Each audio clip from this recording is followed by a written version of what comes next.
కొంతమంది అందుతే జుట్టు అందకపోతే కాళ్ళు పట్టుకునే రకం. సరిగ్గా డొనాల్డ్ ట్రంప్ కూడా అదే బాపతు. భారత్పై డొనాల్డ్ ట్రంప్ యూటర్న్ తీసుకున్నాడా? త్వరలోనే భారత్పై ట్రంప్ టారిఫ్స్ వెనక్కి తీసుకోబోతున్నాడా? ప్రస్తుతం 50% ట్యాక్స్ విధిస్తున్నాడు. కొన్ని రోజులుగా ఇరు దేశాల మధ్య సంబంధాలు కూడా దెబ్బతున్నాయి.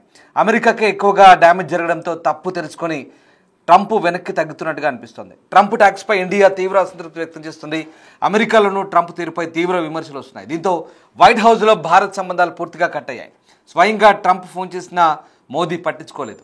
ఇటీవల చైనా టూర్కు ప్రధాని మోదీ వెళ్లారు. అప్పటి నుంచి ట్రంప్ వెనక్కి తగ్గుతున్నారు. తాజాగా ప్రధాని మోదీ గురించి అమెరికా అధ్యక్షుడు ట్వీట్ చేశారు. మోదీ గొప్ప ప్రధానమంత్రి అంటూ, తనకు మంచి మిత్రుడంటూ సోషల్ మీడియాలో పోస్ట్ పెట్టాడు. అయితే ట్రంప్ పోస్ట్పై ప్రధాని మోదీ స్పందించారు. ట్రంప్కు విశేష్ చెప్తూ మళ్ళీ ఆయన ట్వీట్ చేశారు. ట్రంప్ ట్వీట్కు మోదీ కూడా వెంటనే స్పందించడంతో మళ్ళీ సంబంధాలు మెరుగుపడుతున్నాయంటూ విశ్లేషకులు భావిస్తున్న పరిస్థితి. ఇక త్వరలోనే భారత్పై 25% అదనపు టారిఫ్ను ట్రంప్ వెనక్కి తీసుకుంటాడంటూ ఊహాగానాలు వెల్లువెత్తున్నాయి. సో మొత్తం మీద ప్రధాని మోదీని తన ఫ్రెండ్ అంటూనే మరోవైపు అంతర్జాతీయంగా ఇండియా పరువు తీస్తూ వివాదాస్పద వ్యాఖ్యలు చేస్తున్నారు ట్రంప్. అంతేకాదు 50% టారిఫ్లు విధించి భారతదేశ విదేశాంగ వ్యాపార వాణిజ్యాన్ని దెబ్బకొడుతూ ట్రంప్ చేస్తున్న చర్యలు మనకైతే ఎన్నో సమస్యలు తెస్తున్నాయి. అలాంటి ఆయన ఇప్పుడు యూటర్న్ తీసుకొని ప్రధాని మోదీని మెచ్చుకోవడం వెనుక పెద్ద కుట్రే దాగున్నట్టుగా అర్థమవుతుంది. ఇక వైట్ హౌస్లో తాజాగా మాట్లాడిన ట్రంప్ ప్రధాని మోదీకి తన మంచి ఫ్రెండ్ అన్నారు. మోదీతో స్నేహాన్ని ఇష్టపడతానని, అయితే ఇప్పుడు చేస్తున్న దాన్ని తాను మాత్రం ఇష్టపడట్లేదంటూ మళ్ళీ ప్రధాని మోదీ మెప్పు పొందేందుకైతే ఎత్తిస్తున్నారు. ఇంకా ఏమన్నారో చూద్దాం. ఇండియా అమెరికా మధ్య ప్రత్యేక అనుబంధం ఉంది. దాని గురించి ఎలాంటి ఆందోళన అక్కర్లేదు.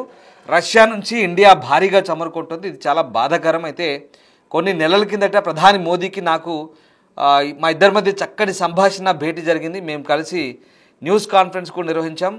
అంతా బాగా జరిగింది. ఇదిగో ఈ రోజ్ గార్డెన్ సాక్షిగానే మేము ఇద్దరం కలిసి మీడియా సమావేశం చేశామంటూ మోదీకి దగ్గరయ్యే ప్రయత్నం చేశాడు ట్రంప్.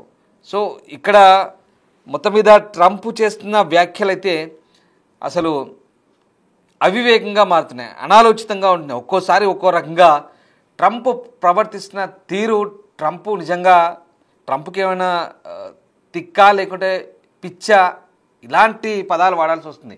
ఒక రకంగా ట్రంప్ మెంటల్ గాడు అనే పదాలు కూడా వాడాల్సి వస్తున్న పరిస్థితి. ఎందుకంటే ట్రంప్ తీసుకుంటున్న నిర్ణయాలు కూడా అలాగే ఉన్నాయి. పిచ్చోడి చేతిలో రాయి మాదిరిగా ఆయనకు ఎలా పడితే అలా ఎడాపెడా టారిఫ్లు వాయిస్తూ ప్రపంచ వాణిజ్యాన్ని గడగడలాడిస్తూ ఒక రకంగా అన్ని దేశాలతో వాణిజ్య యుద్ధాన్ని కొనసాగిస్తూ మొత్తం ఒక రకమైనటువంటి యుద్ధ వాతావరణానికి తెరదీస్తున్నాడు. సో ఇది ట్రంప్ పరిస్థితి. వాస్తవానికి ట్రంప్ ఇటీవల ఏం చేశాడంటే ఇటు భారత్, చైనా, రష్యా ఈ 3 దేశాలు ఒక్కతాటిపైకి రావడంతో ట్రంప్కి అయితే ఒకసారిగా కాస్త అలజడి మొదలైనట్టయింది ట్రంప్కి. దీంతో యూటర్న్ అయితే తీసుకున్నట్టుగా మనకు అర్థమవుతుంది.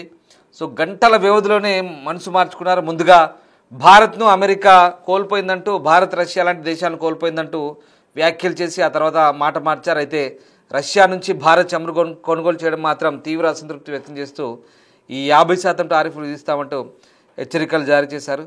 సో ఆ రకంగా అంటే రకరకాల మాటలు మాట్లాడుతూ ఉంటారు. సో భారత్ను చైనాకు కోల్పోవడం విషయంలో ఎవరినైనా నిందిస్తున్నారంటూ మీడియా వ్యక్తులు అడిగినప్పుడు అలా జరిగిందని నేను అనుకోవడం లేదంటూ ట్రంప్ యూటర్న్ తీసుకున్నారు.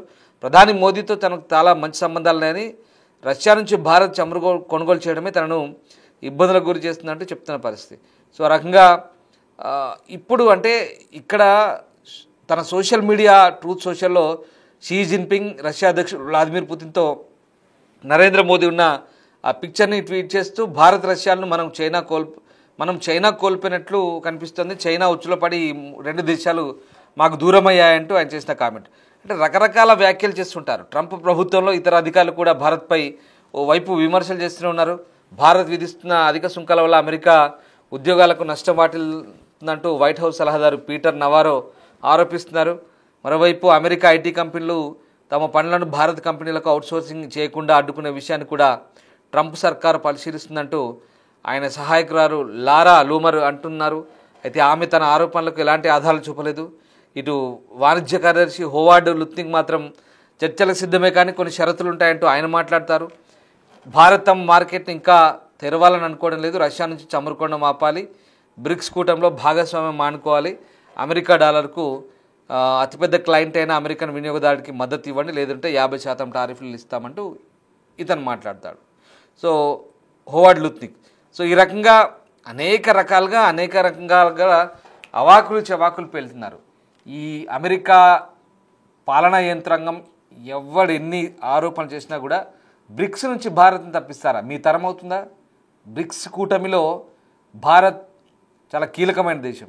అసలు వీళ్ళకి ఎందుకంటే ఒక రకంగా కొన్ని పదాలు వాడచ్చు, కానీ వీళ్ళకి ఇది భారత్ చూస్తేనే ఇది పడుతోంది.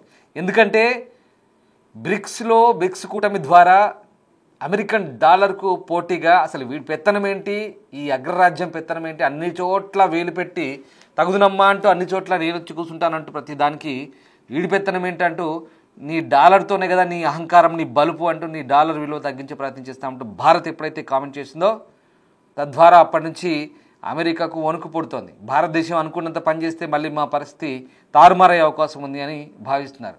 నిజానికి మనకంటే ఎక్కువ చైనా కొంటుంది కదా, మరి చైనా విషయంలో ఎందుకు ఈ టారిఫ్లు వేయడు? మనకంటే ఎక్కువ ఇరాన్ కూడా కొంటుందిగా మనతో సమానంగా, ఎందుకు చేయరు? పాకిస్తాన్తో ఏదో బిజినెస్ సంబంధాలు అయినాయి, కొడుకు అల్లుడు ఉన్న ఆ సంస్థతో పాకిస్తాన్ క్రిప్టో కరెన్సీతో సంబంధాలు ఉన్నాయి. ఈ విషయాలు అమెరికా వల్ల బయట పెట్టారు. ఇది వ్యక్తిగత వ్యవహారాలు. అంటే అమెరికా అధ్యక్షపీఠం పెట్టుకొని తన వ్యక్తిగత ప్రయోజనాల కోసం పాకులాడుతున్నాడు ఈ వ్యక్తి. అహంకారం, ఏకపక్ష నిర్ణయం, అహంకారపూరిత ధోరణి. అసలు ట్రంప్ తీసుకునే నిర్ణయాలు పిచ్చోడి మాదిరిగా ఉంటాయి. పూటకో మాట, గడియకో మాట.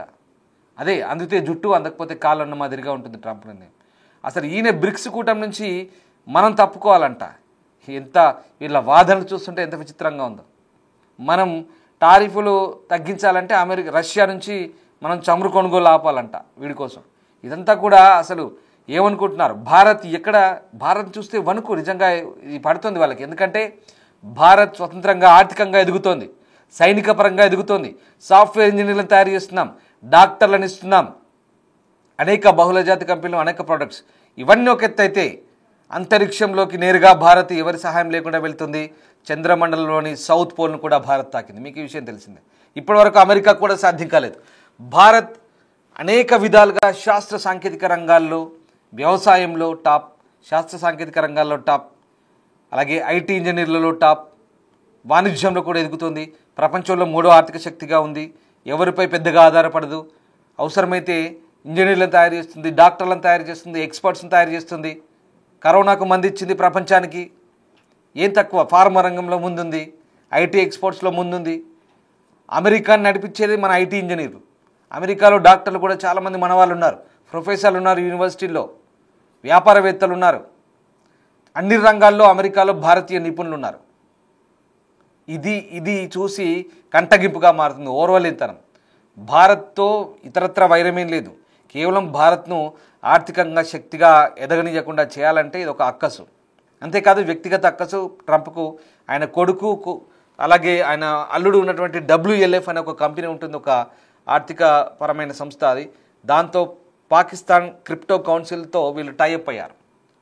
సో అక్కడ ఇవన్నీ ఒక ఎత్తు అయితే భారత్ పాకిస్తాన్ యుద్ధం ఆపానంటూ పదే డబ్బా కొట్టుకుంటున్న ట్రంప్ని మనం ఖండించాం. ఆయన ఎంత అయితే డబ్బా కొట్టున్నాడో మనం అంతా ఖండించుకుంటూ వచ్చాం. మన పార్లమెంటు వేదికగా విదేశాంగ శాఖ ప్రతిసారి ఈడెందుకు హాస్యాస్పదమైన మాటలు మాట్లాడతాడు పర్వత ఒక్క మనిషి అంటూ మనం చెప్పుకుంటూ వచ్చాం.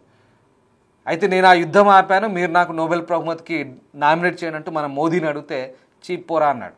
సో దాంతో ఈ ట్రంప్ అనే ఈ మూర్ఖుడికి ఎక్కడో మండింది. మమ్మల్ని మీ వల్ల నా నోబెల్ దూరం అవుతుందని ఒక అక్కస్తో మన మీద కక్ష కట్టాడు. మళ్ళీ మనం రష్యా, చైనాతో ఎక్కడైతే మన మోదీ గంభీరంగా ఒక సింహం మాదిరిగా ఏ రకంగానైతే చైనా వేదికగా వ్యవహరించాడో, అందరితో ఆలింగనాలు, కరచాలన చేసుకుంటూ ఒక పెద్దన్న పాత్ర పోషించాడో మన మోదీ, ఎంత గంభీరంగా ఒక నాయకత్వ లక్షణాలతో ఒక పరిపూర్ణమైన వ్యక్తిగా, ఒక నాయకుడిగా అక్కడ తన శత్రుతను ప్రదర్శించాడో అంతర్జాతీయ వేదికలపై, అక్కడే ట్రంప్కు నిజంగా ఆ రోజు నిద్ర పట్టలేదేమో. ఆ రోజు ఒక నైట్ మేర్ లాగా, ఒక పీడకల్లాగా మిగిలి ఉంటుంది బహుశా. ఈ 3 దేశాలు కలిస్తే ప్రపంచంలో 3 super economical global power leaders వీళ్ళంతా కూడా, వీళ్ళు కలిస్తే నా పప్పులు ఉడకవనేది ఇక్కడ ట్రంప్ భయం. అసలు సగటు అమెరికన్లకి ట్రంప్ వ్యవహార శైలికి సంబంధమే లేదు.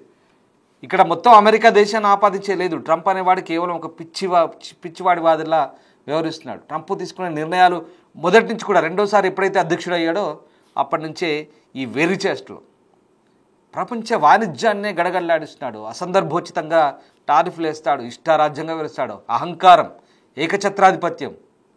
ఈయనకి కొంతమంది అక్కడ వత్తాసు పలుకుతుంటారు. ఇక అక్కడ డెమోక్రాట్లు, విపక్ష డెమోక్రాట్లు అయితే మొత్తుకుంటున్నారు. 20 సంవత్సరాల నుంచి బిల్డ్ చేసుకున్న భారత్ యుఎస్ సంబంధాలని పూర్తిగా దెబ్బతీస్తున్నావు మూర్ఖుడా అంటున్నారు. ఇగో ఇది పరిస్థితి. కానీ ఇప్పుడు యూటర్న్ తీసుకున్నాడు. మళ్ళీ అయ్యో నాకు మోదీ మంచి మిత్రుడు, ఇద్దరం కలిసి ఛాయ్ తాగాం. ఇదిగో ఈ రోజ్ గార్డెన్లోనే మేము ఇద్దరం ప్రెస్ మీట్ పెట్టాం. చాలా మంచి వ్యక్తి మోదీ. నేను హ్యూస్టన్లో హౌదీ మోదీ కూడా హాజరైనప్పుడు నేను చెప్పాను కదా అదే విషయం. భారత్ మాకు మంచి దేశం, మేము ఎక్కడ కోల్పోం అంటున్నాడు. అంటే ఇక్కడ సగటు అమెరికన్స్కే డ్యామేజ్ జరుగుతుంది. వాళ్ళ తలసరి ఆదాయం, వాళ్ళ ఆదాయం కంటే వాళ్ళ ఖర్చులు ఎక్కువ, రేట్లు పెరుగుతున్నాయి. అనేక రంగాలుగా వాళ్ళకి ఇప్పుడు ఇబ్బందులు అవుతున్నాయి. మన ఒక్కరమే కాదు, మనకు బ్రెజిల్కు అన్ని దేశాలకు అడ్డగోలుగా టారిఫ్లు వేస్తున్నాడు. సో ఇక్కడ బ్రెజిల్ మనము బ్రిక్స్లో చాలా కీలకం కాబట్టి మనం ఎక్కడ డాలర్కు వ్యతిరేకంగా అక్కడ ఇతరత్ర కరెన్సీని రూపొందిస్తామా లేదా అంతర్జాతీయ మారకానికి సంబంధించి వేరే కరెన్సీని ప్రోత్సహిస్తామోనని భయం. దాంతో వణుకు పుట్టి భారతదేశాన్ని పరోక్షంగా ఇలా టార్గెట్ చేస్తున్నారు, ప్రత్యక్షంగానే టార్గెట్ చేస్తున్నాడు. 50% వేస్తా అంటాడు, ఇష్టమైతే ఇంకో 50 వేస్తా అంటాడు. అప్పుడే మాట మారుస్తాడు, అప్పుడే మళ్ళీ దిగొస్తాడు. అయ్యో లేదు నాకు మోదీ మంచి మిత్రుడు, భారత్ మంచి మిత్రులు అని చెప్తాడు. ఏదేమైనా యూటర్న్ తీసుకున్నాడు. మళ్ళీ చెప్తున్నాను, అందితే జుట్టు, అందకపోతే కాలు. ఆ బాపతే ఈ ట్రంప్.